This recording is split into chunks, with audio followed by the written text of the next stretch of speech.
match point masih di Onyx. Satu langkah lagi menuju ke MSC. Tapi jangan salah, sang raja gak gampang memberikan tiket tersebut. Masih ada halang rintang, draft yang berbeda, konsep yang akan lebih agresif. Dan ya, Badang Kiboy yang masih punya gedak bagus. Bahkan lihat flicker langsung digunakan oleh Kiboy. Dia tahu dari Susujin bisa 2 kali punya anak tangga. Dan Kiboy bisa tumbang di depan sana kalau nggak dipaksa untuk menggunakan flicker. Iya, tapi ini yang seperti gue bilang kemarin kan. Kalau ada chip dan juga Lui, oke, ini ada 2 teleportation. Emblem support ajanya. Trill. Ada Impurex juga, tidak secepat itu tapi di Oke, tapi one by one situation.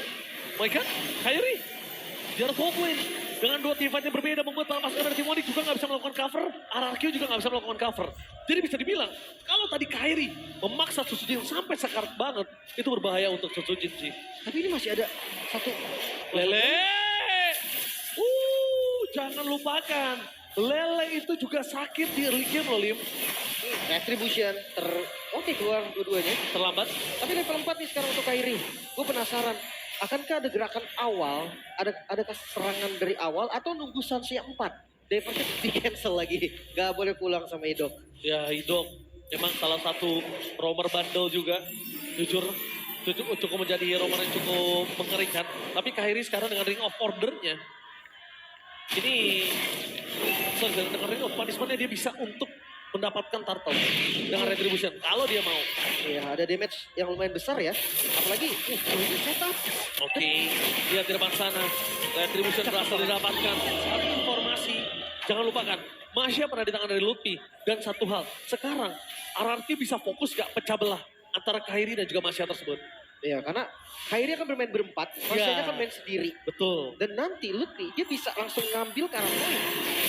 Itu tahu Ranger, dia nggak punya dash yang cukup baik untuk kabur. Mengandalkan spell, iya tapi Lutfi juga punya spell. Makanya harus dijaga. Mungkin nanti Idok, mungkin nanti Dairen yang harus nempelin ke arah Toy. Dan di situ biasanya saatnya Savero bersinar. Oke. Di balik itu semua, kita menyaksikan. Ini agak cukup unik. Invasi jungle-nya, ini juga nggak ada hentinya. Lihat Kairi bahkan dia tahu dia nggak mau ngasih sedikit pun chance dari Susujin untuk bisa nge-invite. Dia nggak kasih celah. Cuma dengan adanya God Laner yang masuk ke dalam sana ini berbahaya banget. Kenapa gue bilang berbahaya, Lim? Lihat Savero, dia clear dengan sangat cepat dan udah mulai terlihat sedikit permainannya, Lim. Oh iya. Masalahnya gini. Iya. Di awal, Onyx belum punya damage. Mengandalkan Sans menurutku nggak akan bisa. Satu item setidaknya dari Lutfi diajak tim fight baru bisa.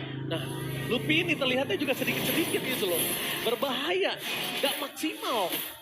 Kalau dia terlihatnya maksimal mungkin bisa dikomit. Tapi karena kelihatannya oke muncul, gak ada sebentar, hilang lagi. Split, muncul, hilang sebentar. Jadi untuk RRQ, dengan tidak adanya Loi atau tidak adanya chip, dia gak bisa respon cepat. Belum kelihatan semua ya. Dari powernya atau potensinya sebenarnya udah mulai kelihatan. Iya. Tapi itu kalau udah jadi item pertama, emphasis ini jadi kunci loh. Tapi kalau kita lihat film, sambil kita menyaksikan, visionnya jelas.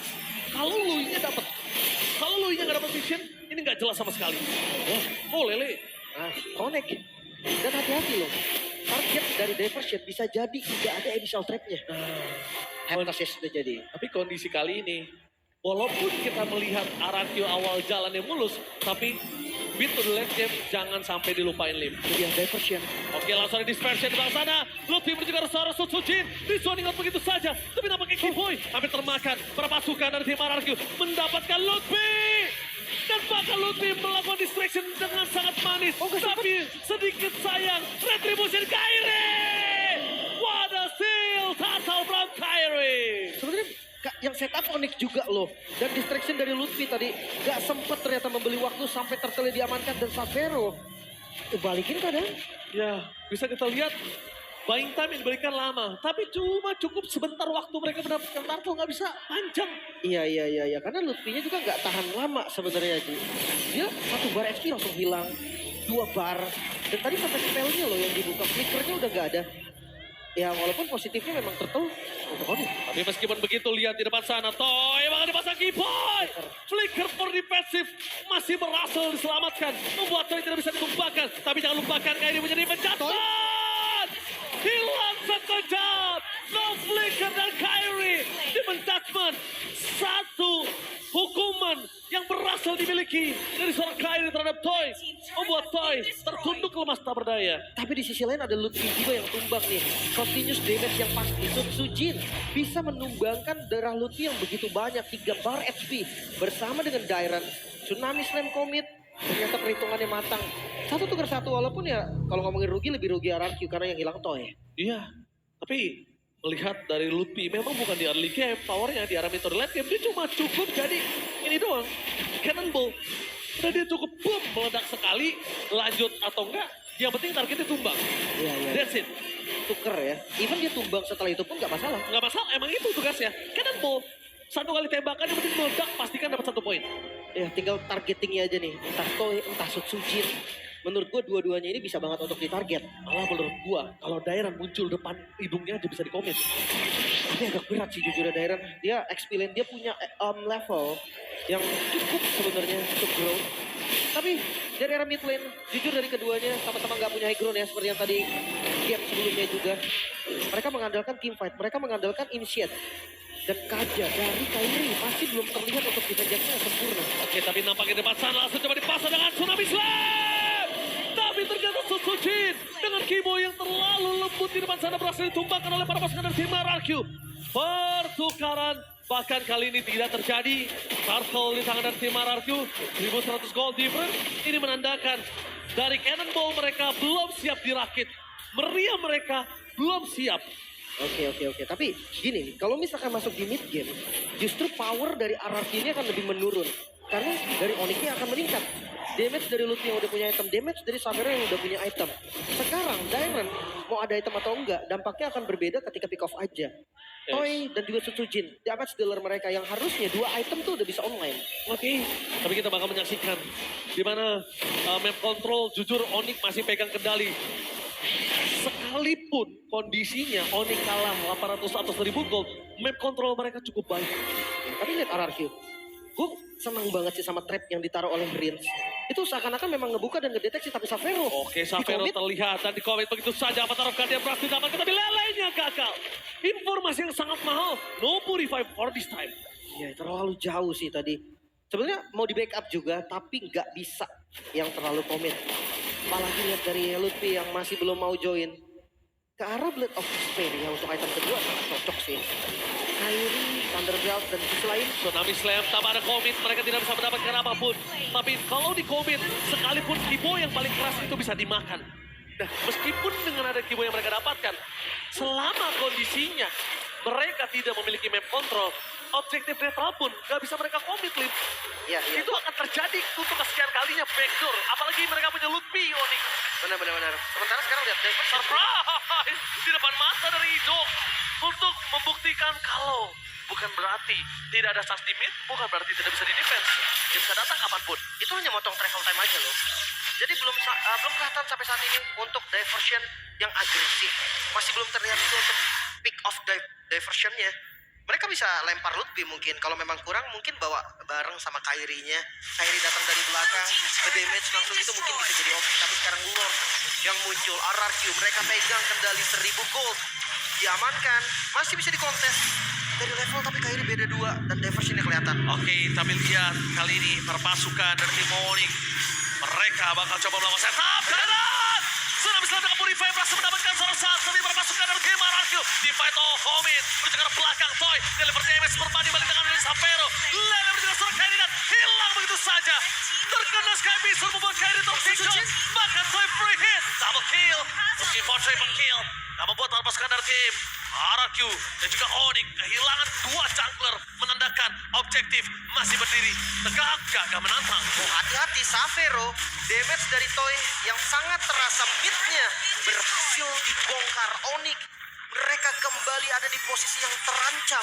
Team fight yang kembali diunggulkan oleh RRQ, pertukaran yang gak adil untuk Onyx bahkan sekarang. Dengan vision yang lebih luas, RRQ mereka bisa pegang kendali, Ward bisa mereka setup kembali. Akhirnya RRQ, sang raja, berhasil mendapatkan vision yang jelas dengan adanya mapping control di hadapan temen yang selalu dikontrol oleh Sun Sujin. itu memberikan segalanya. Tapi lihat, di balik sana, dengan adanya informasi yang cukup mahal dan Keyboy terdeteksi. Tertangkap begitu saja instant kill. Membuat Warriors dari Tim Onyx memilih harus mundur dapat retribution from Kairi. What a steal from Kai. Tetapi di depan sana Luffy tidak akan ada jalan untuk pulang. No, where to run lebih. Gak bisa kabur, tapi seenggaknya Lord ini menambah nafas dari Onyx Spawn. Sesaat lagi 3 member dari Onyx yang tersisa melawan 5, tapi Ring of Punishment plus Retribution. Kembali lagi, ingat di saat zaman Kaja bersinar sebagai roamer, Kaja salah satu roamer yang aktif untuk steal objektif dengan Ring of Punishment-nya. iya. Kelihatan juga dari Xavero. Langsung ada Tsunami Slam, Banget perisainya. tapi nggak masalah. Dengan kondisi mereka yang memiliki Lord itu nggak masalah. Bahkan itu menandakan informasinya kalau Onyx tinggal meredam agresivitas mereka. Tapi kalau lu perhatikan dari goldnya, ini malah untung RRQ. 1.500 dari gold keuntungannya sekarang naik jadi 2.200. Dan pertanyaan adalah gimana cara Onyx untuk melakukan push? Gak ada purify untuk Xavero. Artinya Xavero bisa menjadi target utama nih. Entah itu Diamond, entah itu Idol. Tapi lihat distraction dilakukan apa salkan dia. Idol dari belakang sana dan berhasil menutup jalan para pasukan si Onyx. Dengan ada diversion dan itu dia. Sans, Sur, and Travel berhasil menyelamatkan Onyx dari gempuran yang mereka miliki. Tapi mereka lupakan di atas whole plane. RRQ. Minimap tidak terlihat akibat team fight yang cukup besar. Dan dengan adanya Lord di bawah menit 12 dapetin 1 turret base itu mahal harganya. Dan worth it ditukar oleh Xavero. Itu dia, apalagi Next Lordnya ada di bawah. Artinya, top lane ini akan jadi pressure terus-menerus dari super minion Onyx. Dan ya, goldnya memang masih dipegang Onyx. Mereka harus hati-hati, mereka harus sadar team fight gak bisa diunggulin.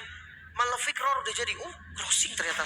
Oke, kira tadi Legend Sword-nya mau jadi Blade of Despair. Berarti mereka miskalkulat, mereka kira dengan adanya Holy Defense, Lordnya selesai. Tapi kayaknya, Lim, ada gap antara minion dan Lord. Jadi minion yang pertama memecahkan Holy Defense, Lord jadi kenanya sedikit doang. Bisa jadi juga. Tapi yang pasti ya, satu best turret hilang. Jangan lupa nih, untuk farmnya tadi kejadian anomali. Oh, Tsunami Slam, no volley one damage, berhasil mendapatkan satu dengan apa taruh ganda, tapi Holy begitu saja dan Sonsonjen. Berhasil mendapatkan Xavero, Lele kembali membuat seorang Kairi tertinggal. Tepakan, tim Onyx, mereka porak-poranda. Toy, mau coba dapat satu point kill dan double kill. The one last man standing, ada di tangan dari Lutfi. Walaupun dia tumbangkan sosok seorang Idok, tapi itu tidak berarti apa-apa. One straight push, is real kan? Mau dicoba? Karena Rico memang dari Lutfi, tapi apakah Lutfi seorang diri mampu untuk melakukan defense? 5 detik lagi untuk minion spawn. Oke, 5 detik lagi minion spawn. Clear minion mereka memiliki sosok seorang Selena. Mampukan diselesaikan dan no, mereka harus pulang. Kalau mereka maksa, akan terjadi untuk kedua kalinya. Onyx menggagalkan one straight push. Ya, itu dia. Vibes dari final upper bracket memang sedikit berbeda. Kedua tim yang kasih diversion Onyx tiba-tiba hilang dan ini menjadi kesempatan untuk para pasukan dari tim Onyx bisa mendapatkan lot yang mereka miliki. Informasi terlihat dengan sangat jelas. Vision yang sangat jelas ketika Toy berada di atas top lane. Tapi Susujin mencoba untuk menargetkan seorang Xavero. Mundur ke arah belakang sudah ditangkap. Dan no way! Susujin tershutdown. Susujin harus meredam sedikit agresivitas yang dia miliki. Oh no, tiba-tiba 2 member dari RRQ harus tumbang dan momentum ditarik Onyx. Mereka bisa set up dari Lordnya dan reload untuk Onyx. Reload. Wow, ini dia. Wipe upper bracket final. Benar-benar luar biasa. Jadi kita berikan tepuk tangan untuk kedua belah tim. Dua belah tim. RRQ butuh semangat, Onyx juga butuh semangat. Itu dia, diversion lagi-lagi Sans masih menjadi membuat momentum. Dan RRQ harus lebih sadar dengan itu semua. Mid mulai dibongkar, Lord ada dari atas, Lutfi udah punya damage, siapapun bisa ditabrak. Toy punya Wind of Nature, tapi enggak untuk Susujin. Tapi jangan lupakan Susujin harus tahan sedikit agresivitas dia. Damage dealer yang sangat besar, dan bisa dive, dan itu dia surprise! Gila, Sans! Dalam versi kita fokus karena best. Gak boleh apa-apa terjadi. Xavero mencoba untuk melakukan endgame, tapi ternyata masih bisa ditutup. Tidak jalan untuk Xavero. Gila, Susujin. Tapi ini pacaran!